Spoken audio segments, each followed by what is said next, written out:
Love, peace, justice. Out of the cars, into the streets. Cops here, troops there, USA everywhere. I knew that it would be a historic event.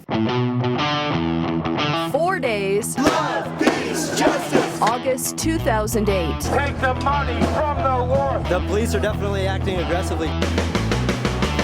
Denver made history as host to the Democratic National Convention. It's a fundamental right of the people to be able to speak their views directly to those who are in power. With it came the masses and the messages. No more global warming, no more corporate profiteering. Out of the cars, But actually making their voices heard during the DNC was a feat in itself. One tackled by the ACLU of Colorado and a task force of volunteer attorneys. No, it was an earlier declaration. Led by Christopher Beall and Stephen Zansberg. Protesters outside the convention hall should be treated with equal dignity as the delegates inside the convention hall.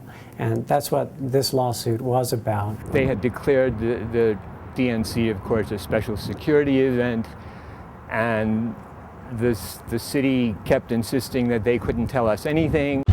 The lack of information meant many groups couldn't make plans for parades or protests. A lawsuit was filed in federal court. No court had previously ordered a city or the Secret Service to disclose its plans for any convention, political convention or other type of major event, a national security event, in advance of the event. And that's what the first phase of the litigation sought.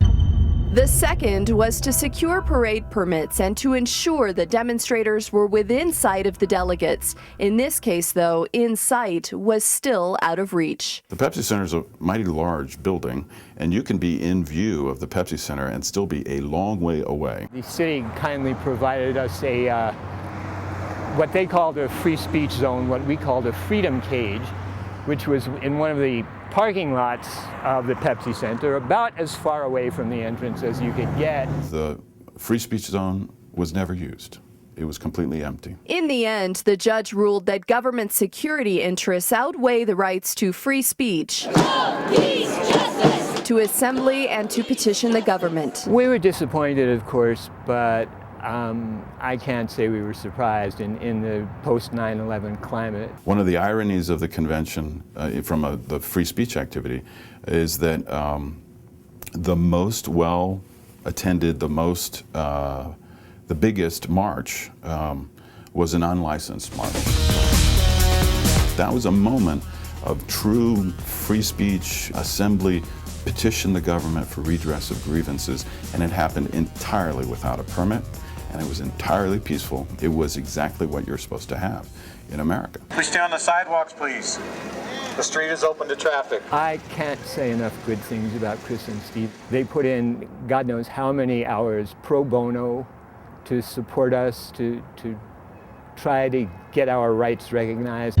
The ACLU of Colorado's Edward Sherman Award goes to Stephen Zansberg and Christopher Beall, fierce advocates of the First Amendment. I'm honored and humbled to be receiving this award along with Chris. It's gratifying to be recognized by an organization that we believe in so deeply. About time people start getting riled up. Their work leading up to the DNC altered the landscape in Denver with permanent changes to the city's permit ordinances to improve access for free speech activities. Out of the cars, into the streets. Zansberg and Beall are ever vigilant